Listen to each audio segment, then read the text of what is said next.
Right, well, it's my great pleasure to introduce Sheldon Solomon to you. Sheldon is Professor of Social Psychology at Skidmore College in New York and Independent Liberal Arts College. And Sheldon's work builds on the work of Ernest Becker, whose Pulitzer Prize-winning book, The Denial of Death, was published in 1974, the year in which he died from cancer at the age of 49.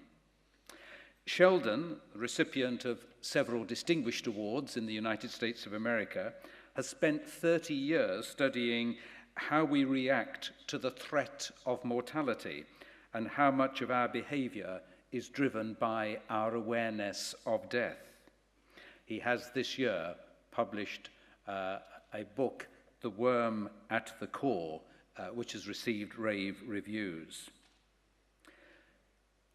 He is also the inventor of Doughboy, which is dough filled with cheese, chicken, and spices. Friends, Sheldon Solomon.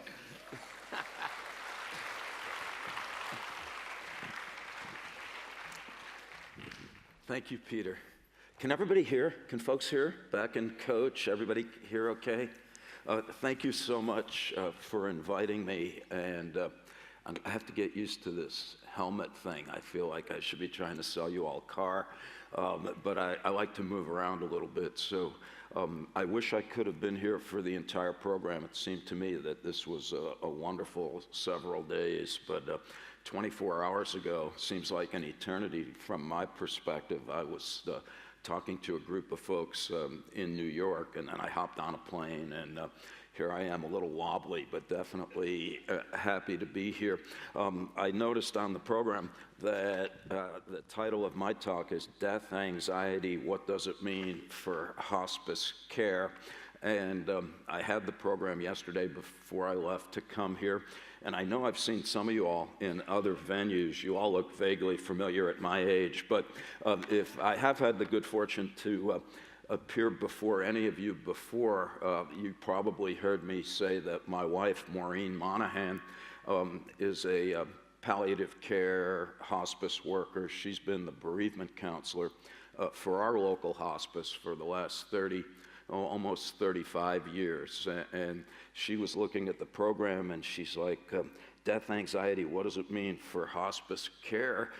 You don't know anything about hospice care.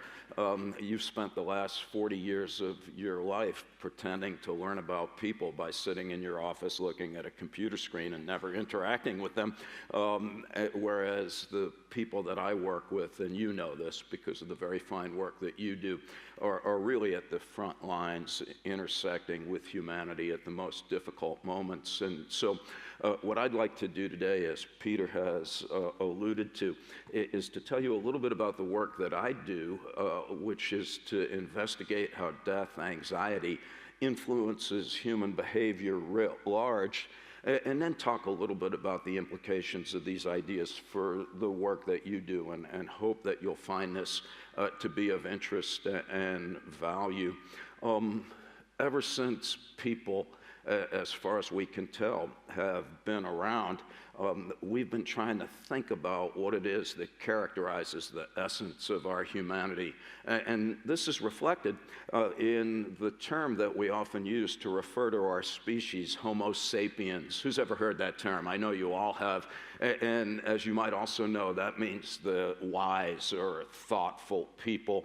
And we're too tired to debate whether or not we're worthy of that designation. I have my doubts at times. But the point that I'd like to make is that that's not the only way that people have characterized human beings over the ages. There's another term that some of you may be familiar with. It's called Homo ludens, and that's this idea that we're uniquely playful creatures. There's another one out there, it's called Homo faber, and that's we're tool-making creatures. There's even another one out there called Homo aestheticus, the idea that what characterizes us as human beings is that we like to surround ourselves with beauty. And I think all of those designations are useful because they direct our attention to aspects of our humanity that I think are valuable. But what I'd like to do today is to add another contender to the conceptual table that in the book that we wrote, The Worm at the Core, we call it Homo mortalis.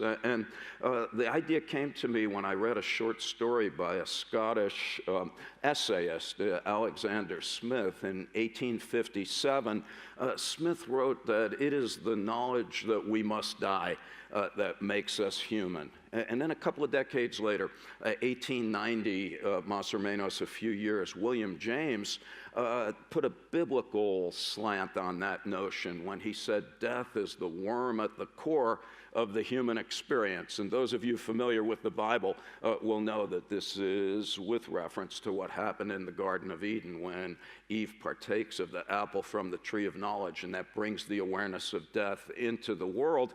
And then, as Peter mentioned, in 1974, Ernest Becker, a cultural anthropologist, wins the Pulitzer Prize for his book, The Denial of Death. And essentially what Becker did is to elaborate on that basic notion that it is the awareness of death and our disinclination to accept that fact that arguably underlies a considerable proportion of human activity. And what Becker did was to try and develop these ideas from both an evolutionary point of view and an existential psychodynamic point of view. So let me give you a 5 or 10 minute classic comic book overview of how Becker thought about these things. And the first thing that he did was to say, let's start with Charles Darwin. And I know you're all familiar with Darwin to varying degrees, but Darwin made two claims when he developed his theory of evolution by natural selection. Claim number one is that human beings share with all forms of life a basic biological predisposition towards survival, both in the service of self-preservation as well as reproduction. Or to put that very simply, living things like to stay alive. And I know you're tired and it's been a long conference, but is everyone all right with that basic assertion, living things like to stay alive? I must confess, in America, I can't say that in most places. Just the mention of the word Darwin makes people start to quiver. All right, but I think we're on solid ground here. Living things like to stay alive. On the other hand, Darwin turned right around and he said, yes, but there's a lot of ways to accomplish that. The giraffe's got the long neck, the porcupine's got the quills, the eagle's got the great eyesight, the dog has a great sense of smell. Well, what is it about us that has made us such a fantastically successful form of life? And the point that Darwin made was that we have two things going for us. One is that we're highly social or gregarious creatures, and I think we can all agree that that's the case. But the other thing that Darwin alluded to and that other thinkers have since developed is the idea that we're also fantastically intelligent creatures. All right, if we had more time, I would point out that intelligence is vastly overrated unless it's accompanied by other moral and aesthetic sensibilities. But be that as it may, what Becker has in mind when he declares us a uniquely intelligent form of life is that as far as we can tell, only human beings, by virtue of our enlarged forebrain, which gives us the capacity to think abstractly and symbolically, are capable of imagining things that do not yet exist, and then we have the audacity to turn our dreams into reality. The example I use at Skidmore all the time because the students are aware of it, I say, oh, let's look at Leonardo da Vinci drawing pictures of helicopters in his notebooks in the 1500s. Who's ever seen those things? And when da Vinci did that, people are like, yo, you're just crazy. And yet this is phenomenal that today we're routinely transported by what was originally denounced as the doodlings of a madman. And I hope we can agree that this is really a distinguishing characteristic of our species. All other forms of life have to accept the world as they encounter it. Only human beings have the capacity to imagine the world as they would like it to be and to transform it in accordance with their desires. All right, well, so what? Well, what Becker does is to travel back in time and to say, all right, hold that idea, that's Darwin, and now let's go back in time 20 or so years to the 1840s and think about the Danish existential philosopher Søren Kierkegaard. A few head shakes if you've heard that name. It's one of these that a lot of us have heard, very hard to read, but Kierkegaard made a strikingly interesting point in the 1840s, and that is that human beings are so smart that we actually realize that we exist. Again, to be bothersome, not a trick question. Who's aware of the fact that you're here now listening to me or pretending to do so? Just a few head shakes. And what Kierkegaard points out is that in psychology today, we call this self-awareness or self-consciousness. And the point that Kierkegaard makes is that we take self-awareness and consciousness for granted because that's just the way we are. Who's ever had, maybe even today, you ever wake up one day and you're walking down the hall saying, here I am walking down the hall. Has that ever happened to anybody?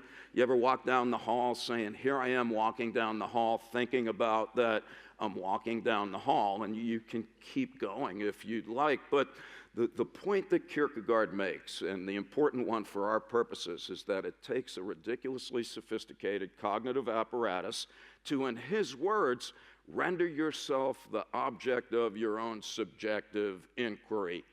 And so a rose bush is alive but doesn't necessarily know it. An armadillo is alive but doesn't necessarily know it. But you're alive and you know it. And that's the only other assumption I need you to accept. Living things like to stay alive, and you're so smart that you know that you're here. And if you grant me those two assumptions, then we can keep going, because what Kierkegaard does in a very tiny little book called Fear and Trembling that I always bought for my in-laws for their coffee table for Christmas presents, what Kierkegaard said is that if you're smart enough to know that you're here, and only human beings are completely self-conscious, then you will necessarily experience two uniquely human emotions that Kierkegaard called awe and dread, respectively. All right, so let's just spend a couple of seconds on why it's so awesome to be alive and to know it. Who's ever woken up one day just happy to be here? I hope everybody can make that claim. You didn't win a Nobel Prize, you didn't win the lottery, your football team didn't win the World Cup. You just wake up one day and it's beautiful, and you get a face full of fresh air, and maybe your child or pet smiles at you, or the sun glances off the dew on a leaf, and you're like, life is great.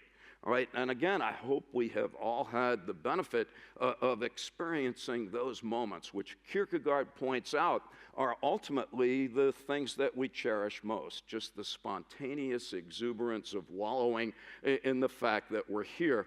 All right, on the other hand, Kierkegaard turns right around and he says, yes, it is awesome to be alive, but it's also dreadful to be alive, because unless you're a baby or mentally impaired, if you're smart enough to know that you're here, you're also smart enough to realize that, like all living things, your life is of finite duration, and that you too will therefore die. I hope this is not a new realization for anyone in this particular room.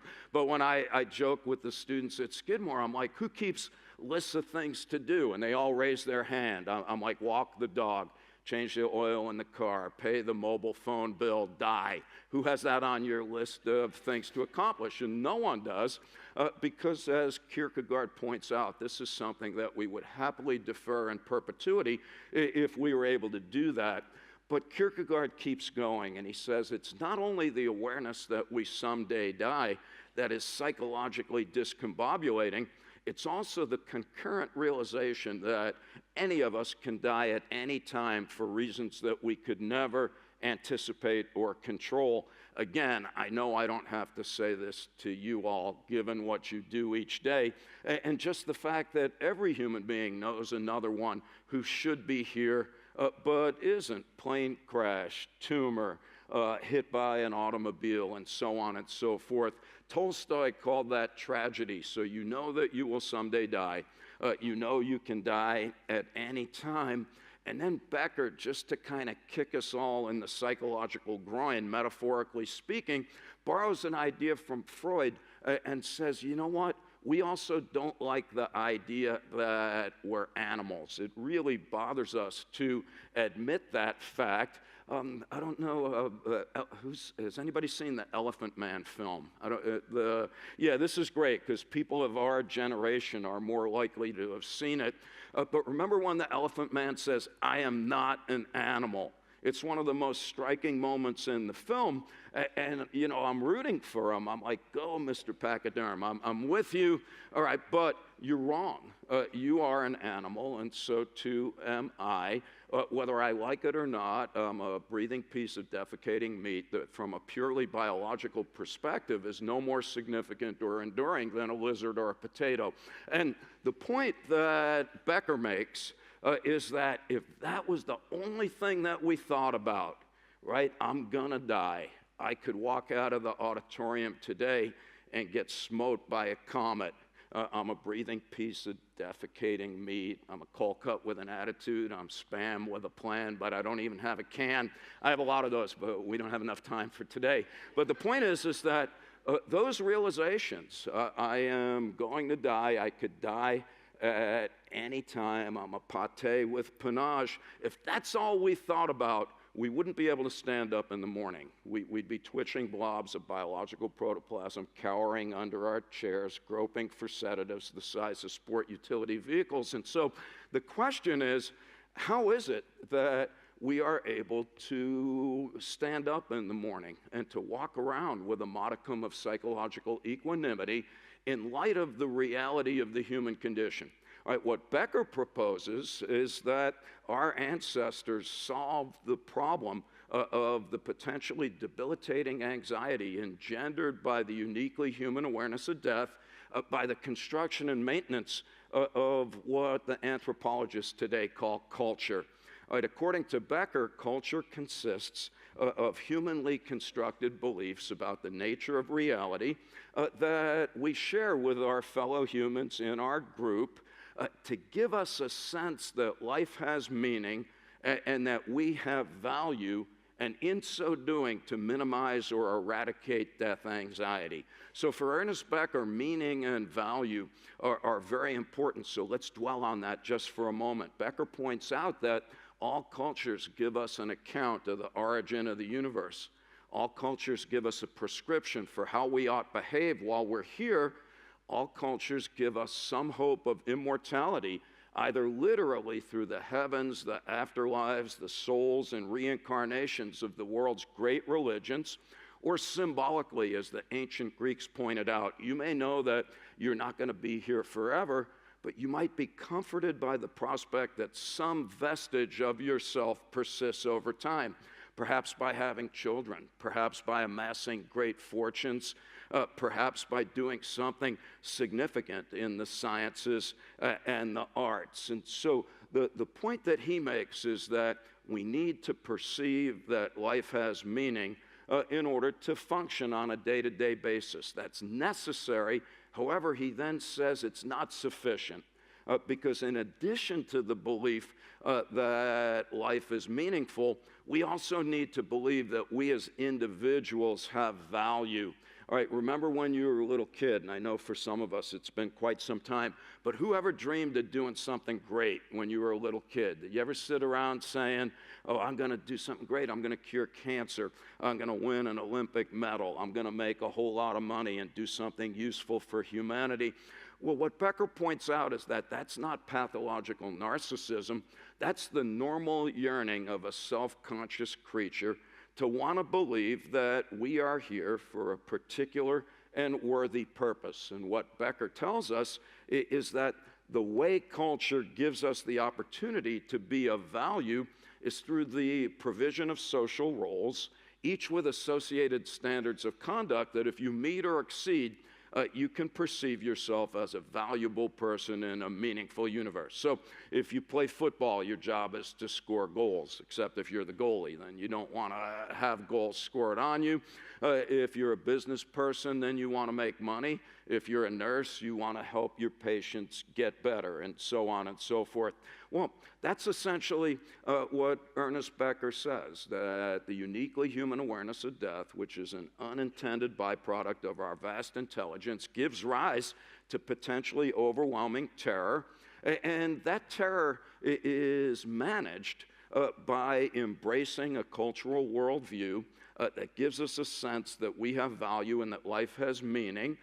And therefore, whether we're aware of it or not, we spend a lot of time trying to maintain faith in our culturally constructed beliefs and confidence in the proposition that we're worthy individuals. All right, how am I doing so far? Is that all right so far? All right, so 2 questions now. So what, and how do we know if this is true? All right, so in the world that I inhabit as an experimental social psychologist, one question that always arises about any idea is, well, so what? If it happens to be true, what does it buy us in terms of explanatory power? What can we understand that would be difficult to understand in the absence of these ideas? And then the second question is, well, how do we know if these ideas are true? Although Ernest Becker won a Pulitzer Prize for the denial of death, he was basically denounced and ignored as an academic in the US and in Canada. People just said, this is speculative nonsense, or it's interesting poetry, but there's no evidence for it, A, and B, it would be impossible to provide evidence for it. All right, so that's what I've been doing, as Peter mentioned, with my colleagues for almost 35 years. Jeff Greenberg at the University of Arizona and Tom Pazinski at the University of Colorado. We've been doing experiments that we believe has generated an impressive body of evidence in support of the ideas that I have just presented. So what I want to do is to kind of glob those together and talk about some things, that different areas of human behavior that I think can only be understood in light of Becker's ideas. And then I'll talk a little bit about the studies that we've done, so you can just get a sense of how we've generated evidence for these notions.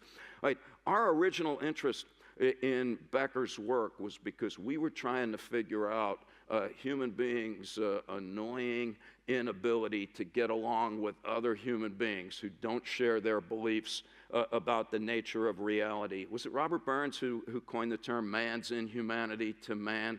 I think it was, but that's what we were originally trying to find out, is how come we can't get along with people that worship different gods, that salute different flags, that wear different kinds of clothes. And by the way, this is not a recent phenomenon. So ever since people have been around, history, one way of thinking about it, and it's not a very flattering depiction, is that it's just been one ongoing succession of genocidal atrocities juxtaposed with the brutal subjugation of designated in-house inferiors. Why do we do that?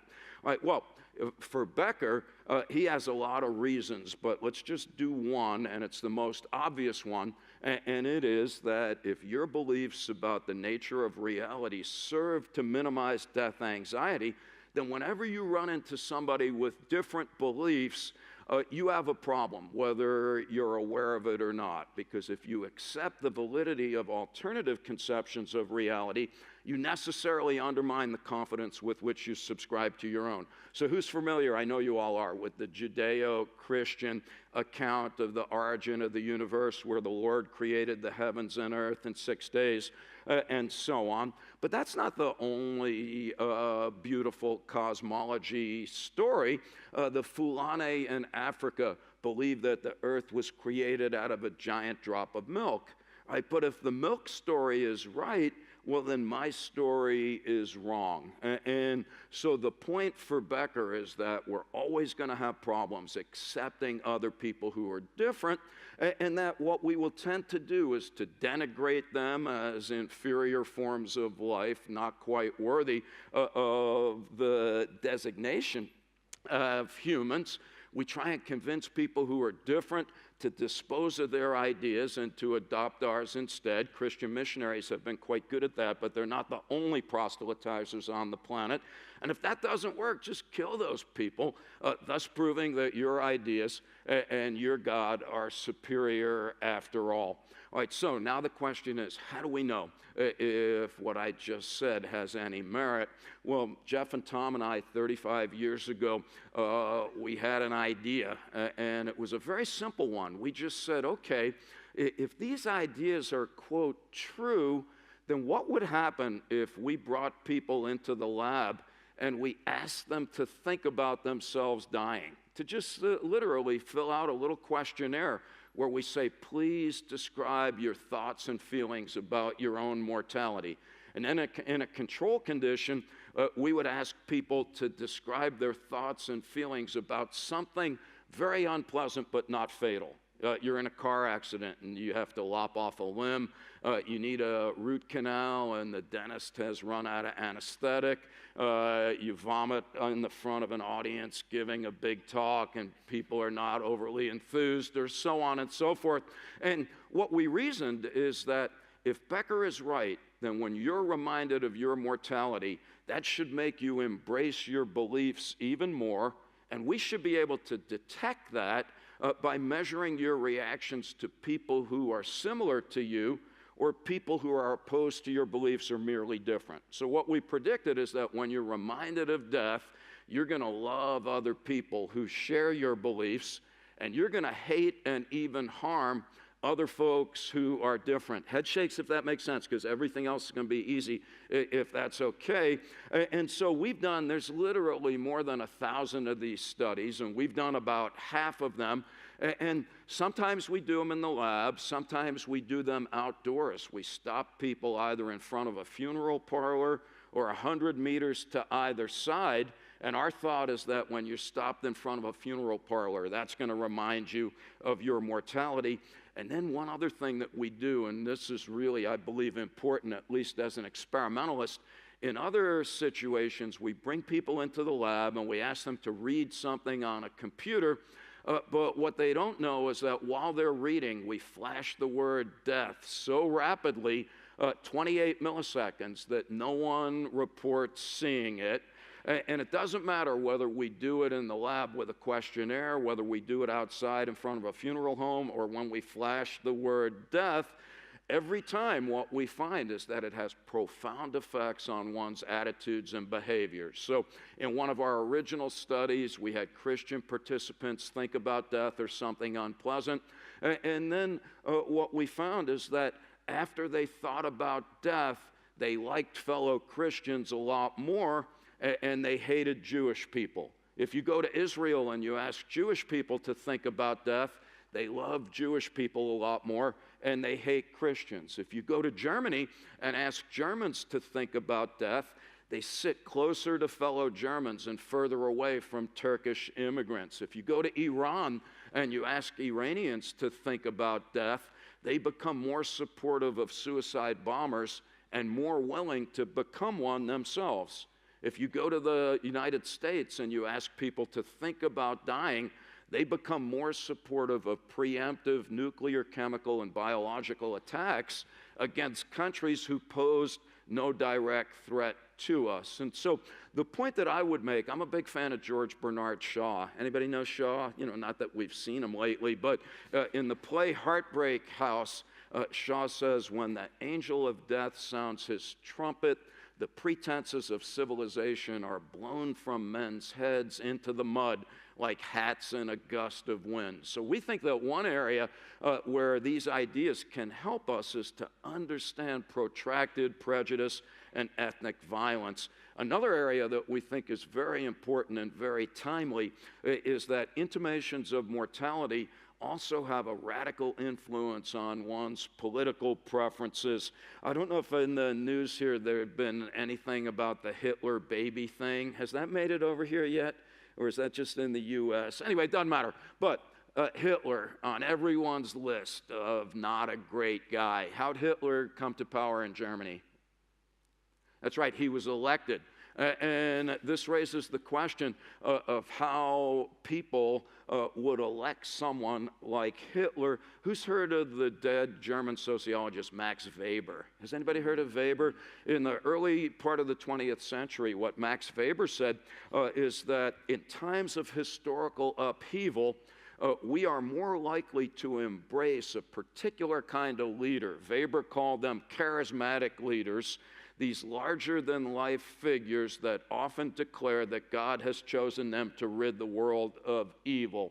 I had a student who was studying Hitler's rise in Germany, and of course, when Hitler was elected, there were indeed troubled times in Germany, and this got us thinking about the aftermath of the terrible events in the U.S. on September 11th, 2001. And I know all of you remember the attack on the World Trade Center and the Pentagon.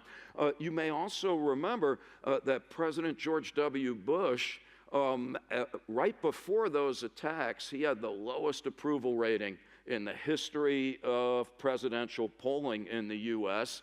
Right, 3 weeks after the attacks, Bush had the highest approval rating in the history of presidential polling. Now, one possibility, of course, is that the president metamorphosized into a literate and efficient leader, and that Americans were responding to this magical transformation into coherence and efficacy.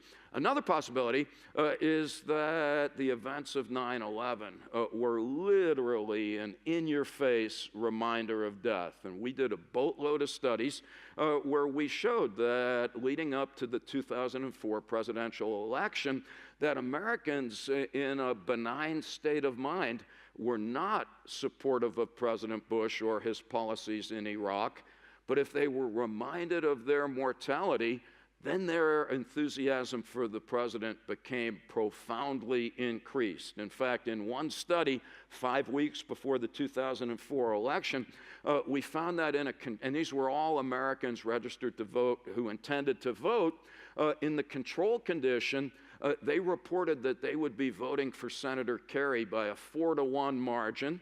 However, when they were reminded of their death beforehand, they said they'd be voting for President Bush by a 3-to-1 margin.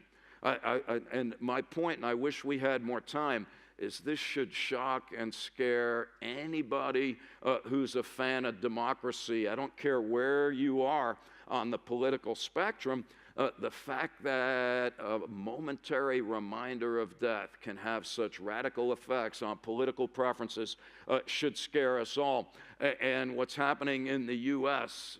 Scares me. It should scare you too, by the way, because the same dynamic is in play. But enough of that, and let's move on a little bit. Let's talk just very briefly about how concerns about mortality, let me say it how it makes us uncomfortable with nature and contemptuous of the environment. John Locke in 1690, in his second treatise on government, he wrote that anything that's natural is of finite duration. And of course, you know that already, right? But anything of finite duration dies. That was the psychological impetus for the creation of the supernatural. And what Becker argued is that when death is on our minds, nature scares us. And from our studies, we know this is true. When people are reminded of their mortality, they vigorously deny that humans are animals. When people are reminded of their mortality, they have more negative attitudes towards animals and are more willing to kill them for reasons other than food or medical research.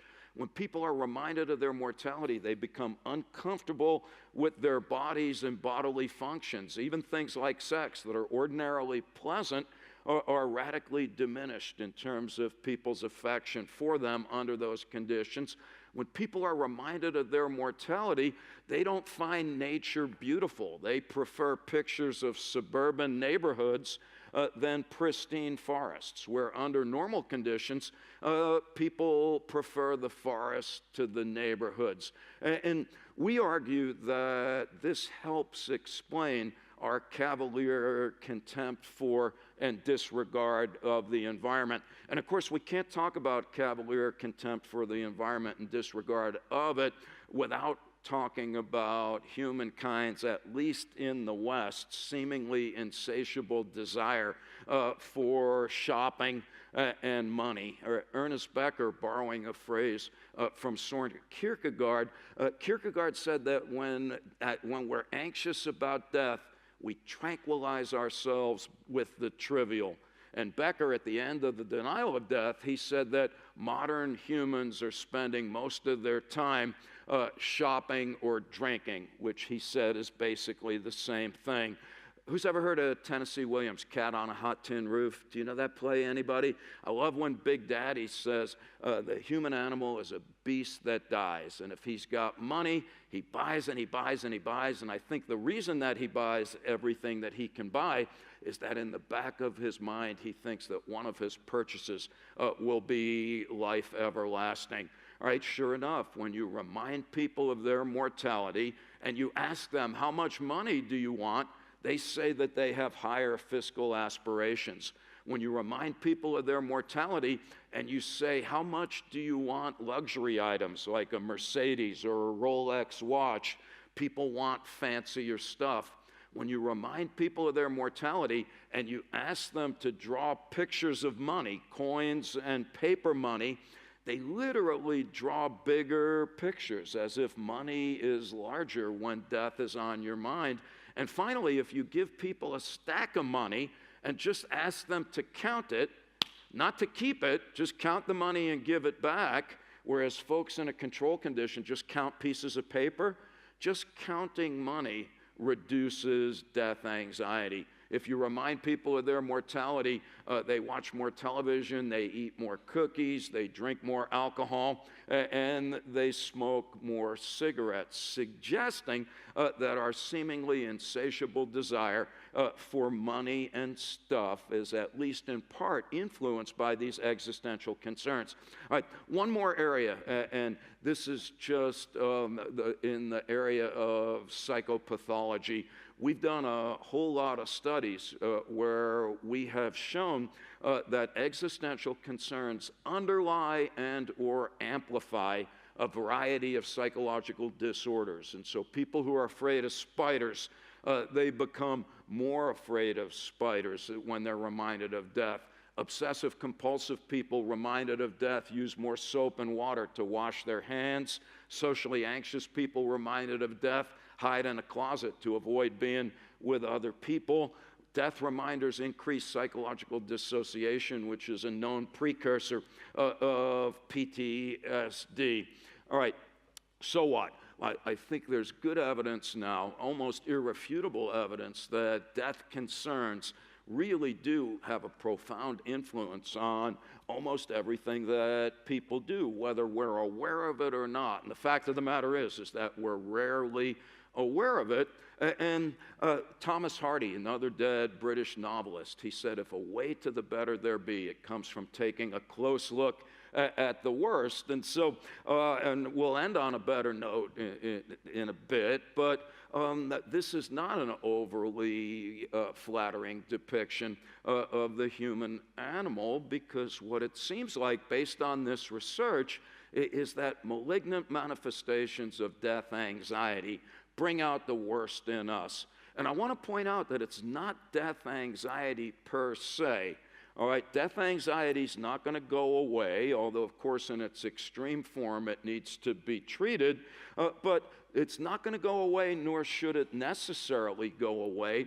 When death anxiety is a problem is when we bury it under the psychological bushes in the form of repression, and it comes back to bear bitter fruit. All right, nevertheless, at our worst, we're just disillusioned, hateful, warmongering, proto-fascists, plundering the planet in our insatiable quest for dollars and dross and an alcohol, drug, TV, Facebook stupor. And Robert J. Lifton, a psychohistorian, in a book called Destroying the World to Save It, he said, we may have the ignominious distinction of being the first form of life to be directly responsible for our own extinction.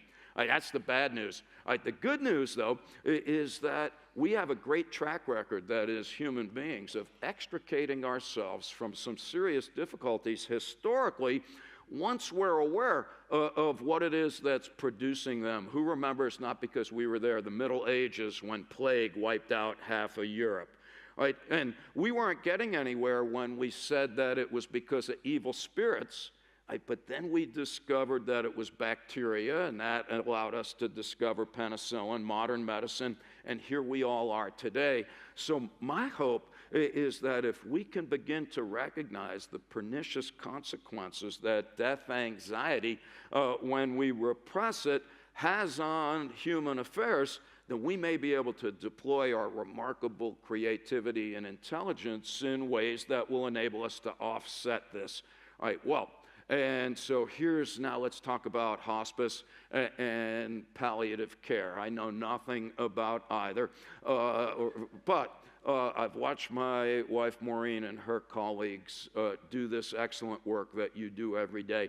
I've had the rare privilege of being able to see what Dr. Balfour Mount, I don't know if that name is familiar in these parts, but he's the guy, I'm told, who helped start palliative care and hospice in Canada at McGill University, and with his colleague Tom Hutchinson, they've developed what they've called whole person care. Regardless, I don't know that it matters what we call it, because in my experiences, I've had the privilege of wandering around and mingling with folks who do the work that you do. I'm just convinced that hospice work and palliative care is at the vanguard of both medicine and at the vanguard of our humanity. And the reason I say that is because if there's any merit to what I've been saying so far, and I know you know this because you do this every day, death is the ultimate challenge to self-conscious creatures. It literally threatens to tear a gaping hole in the culturally constructed tapestry of meaning that we each rely on in order to stand up every day. And when I see the work that you all do, I call you folks, what do I call you? Bio-social psychological magicians. And I mean that as the highest praise because, in my opinion, when I see hospice and palliative care people, what I'm seeing are people using cutting-edge, evidence-based medical treatments while simultaneously attending to the existential and spiritual concerns that necessarily arise whenever intimations of mortality are in the air. All right, and in the book that Tom Hutchinson edited about whole person care, he says that, and I've talked at several conferences about these ideas, and then I realized that they're widely known, even if no one's ever heard of this book, because it starts with the assumption that when you're working with terminally ill people, that it's utterly necessary to treat them with respect and unconditional positive regard. And we know for a fact that when people are respected, that encourages them, it uplifts them, and this is manifested in an increased sense of individual dignity. So you have respect leading to a sense of dignity, which makes it possible for terminally ill people and their families to maintain a sense that life has meaning and that they have value even in the most difficult of circumstances. And I guess the way I see it is that what you all are doing at your best is helping people accept life or embrace life without denying death. And I think that's a rare feat. And I think what you do is also demonstrably effective. We know, for example, that palliative care and hospice care is quite cost effective relative to obscenely expensive treatments that may extend people's lives for a couple of days. But we also know that in hospice and palliative care settings, that sometimes life is actually extended. You actually live longer in those settings than you might otherwise, Although I'm with Abraham Lincoln, who said, in the end, it's not the years in your life that matters, it's the life in your years. I like that one. Have you heard that before? Lincoln is the last Republican that I voted for, but that's just everyone's entitled to their opinion. But anyway, I like that.